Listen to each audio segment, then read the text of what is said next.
Hello, and welcome back to the Watch Correspondent YouTube channel. Today, we're reviewing in depth the Baltany S6073AB. This clear homage to the Tudor Black Bay Pro is done up in a new colorway, but is that enough to set it apart from the competition that, frankly, released homages years ago?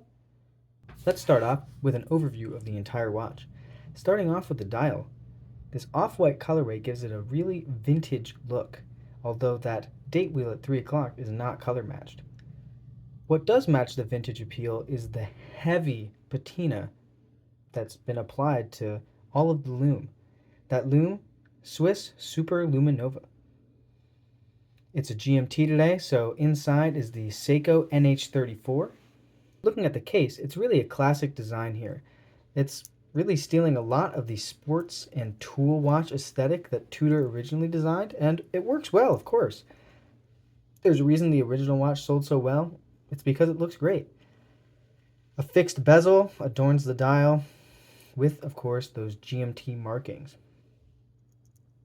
Solid case back today, and on this bracelet you can see that there are screw links, which is really nice for swaps. The clasp today, branded with Baltany's logo. 2 side pushers release it to reveal a fully milled interior.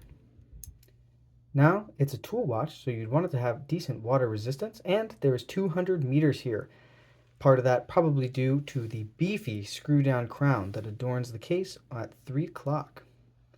Now that we've done a quick overview, let's get into the watch's specifications and dimensions. On the left side of your screen, you will see the measurements and specifications. With my measurement being 39.5, it actually differs from the listed 39. An opposite story is true for the lug-to-lug, where my measurement was 47.8 and the listed is for 48.5. It comes in at 13.4 millimeters thick, which is slightly larger than normal because of that GMT movement.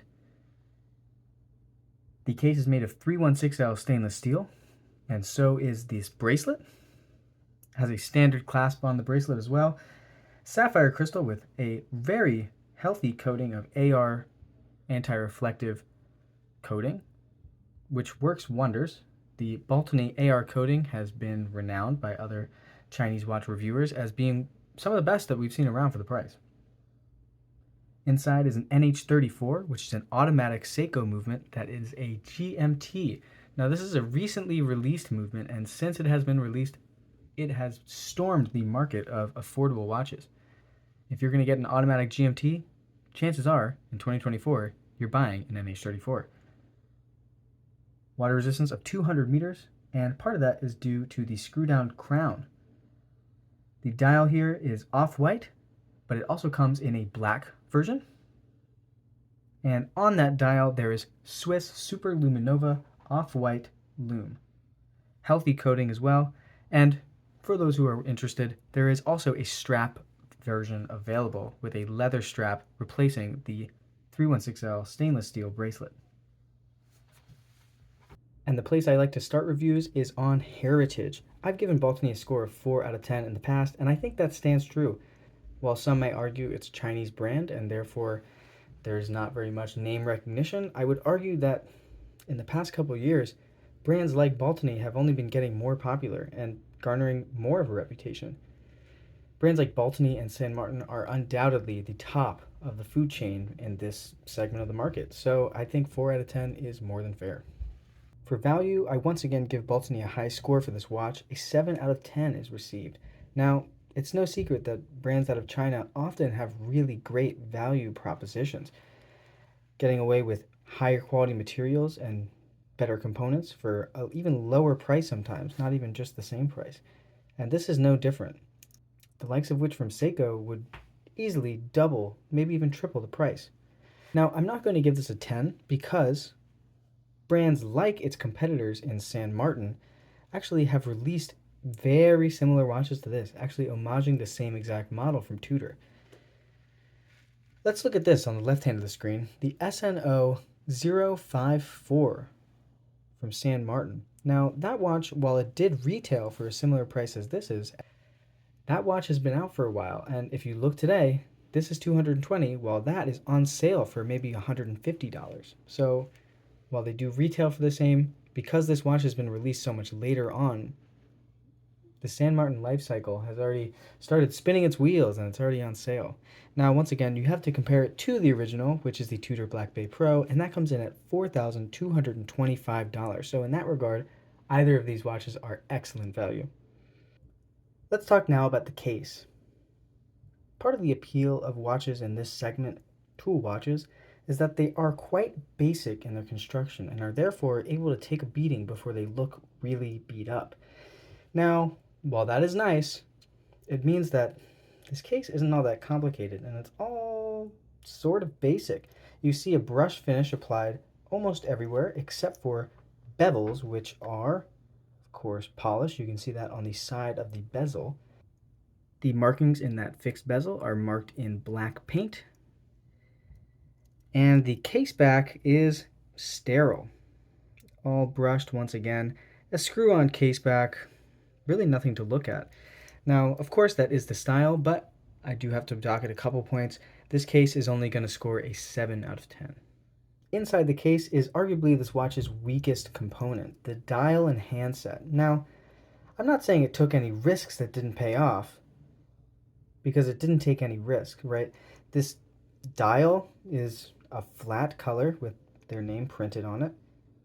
All of the inspiration is stolen from Tudor. The hands are the same as Tudor's.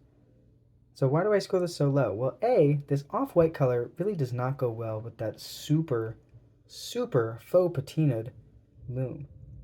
I think those hour markers are a bit oversized. Now, of course, that was probably done on purpose as a design choice, but I'm not sure it works here. Overall, I think they didn't take enough risks here, and it kind of ended up as a so-so dial on an otherwise pretty fine watch. So I'm going to give it a 4 out of 10 for the dial. You may have noticed I did mention, though, that this has Super Lumen Nova, which is a Swiss lume that they have applied here. Here is the results of a lume test. Here you can see after and before a 20-minute exposure to zero light. This is a simulation of what it would be like to perhaps wear this overnight, and so 20 minutes in pitch black is about what your eyes would see at midnight or 2:30 in the morning. As you can see, it scores quite well, as expected from Swiss Super Luminova, so real props to Baltany for including that, and I'm giving it a 6 out of 10. Inside here we have a NH34, although you won't be able to see it, of course, with the closed case back. The NH34 is an automatic GMT movement from Seiko, about as reliable as you can get, also pretty standard for a GMT movement. Of course, any sort of automatic GMT movement was sort of out of question until a couple of years ago when Seiko released this, so it's still a bit of a novelty item. It has a 40 to 41 hour power reserve, which is bog standard, but really nice to see. And once again, having a GMT on an automatic watch on your hand for under $300 is pretty remarkable. So let's give this a 6 out of 10 for movement.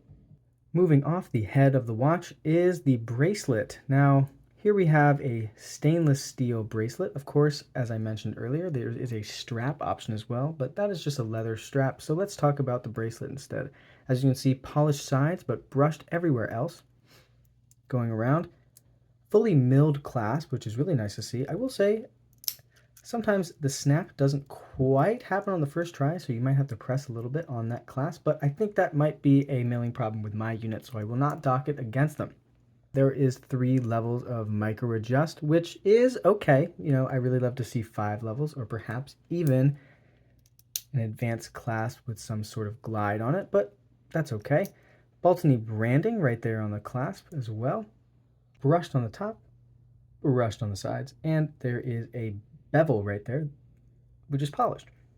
On my average size 7-inch wrist, I took off 3 links, and there is still 4 removable links. So it really should be able to fit your wrist no matter what, and with those 3 levels of micro adjust, you shouldn't have a problem fitting this. If you don't want on a bracelet, it's 20 millimeters in lug width, so you should have a 20 millimeter strap laying around. Speaking of how it fits and putting it on some straps, let's see how it fits and perhaps put it on some moose straps. And here is the all-important wrist shot, seen here on my roughly average 7-inch wrist. It's no surprise that this roundabout 40 millimeter with a 20 millimeter lug width watch fits great. That's a pretty standard size nowadays for sports watches, and I have a pretty standard size wrist, so it's no real surprise that this fits well. So you should be able to get a good fit. One thing of note is that that giant crown does protrude a great deal, so I wouldn't want to wear this watch particularly tight, just in case that starts digging in. But that is not a problem. I'm just saying it might be for those who like to wear their watches particularly tight. Slightly thick, but that's to be expected. I think it fits great. Let's look at it on some other strap options. The most obvious choice, besides the bracelet that is included, might be some sort of brown suede or leather, seeing as it's vintage inspired and mostly on off-white tones. I think brown leather or suede fits perfectly, and here it is. I think that's true. One thing to note is that the bracelet was quite problematic to take off. The spring bars have pretty small catches on them, so it took me a minute, but here we are on a brown suede strap. Let me know what you think. If you might want to dress it up a tiny bit, maybe a Milanese is for you. Here it is on a standard 20 millimeter all the way through stainless steel Milanese bracelet. Once again, I think it fits well. And to have a bit of fun, here it is on a neon orange bracelet to match that GMT hand. Now, I did this mostly as a joke to see if it looked good, but on second glance, fits surprisingly well. Now, of course, this isn't going to be in everybody's wheelhouse, but another option. And for those of you who bought a certain Sugis ST19, you might have this exact neon orange bracelet sitting in your drawer. Something I love about tool watches in general, and especially with Tudor designs, is how versatile they are.